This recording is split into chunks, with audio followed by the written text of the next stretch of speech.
რამდენიმე წუთის წინ კი ტელეარხი 25-ის დირექტორმა საგანგებო განცხადება გაავრცელა ის საქართველოში აკრედიტებული დიპლომატიური კორპუსის და არასამთავრობო სექტორის წარმომადგენლებს მიმართავს. გია სურმანიძეს ბოლო დროს განვითარებული მოვლენები ტელევიზიაზე განხორციელებულ ტოტალური ზეწოლის ნაწილად მიაჩნია და ფიქრობს, რომ პოლიტიკურ გუნდს გადაწყვეტილების მიღების ნება არ გააჩნია.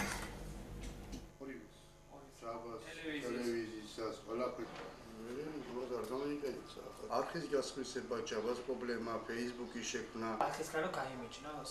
ეს გამოძიების პროცესები წარიმართოს ისე რომ არ მიშოვები. პრობლემები დაინტერესდნენ. 10 დღე გავიდა იმის შემდეგ, რაც დაიწყო ეს პრობლემები, მე კონკრეტულად გულისხმობ ჯაბარანიძესთან დაკავშირებით.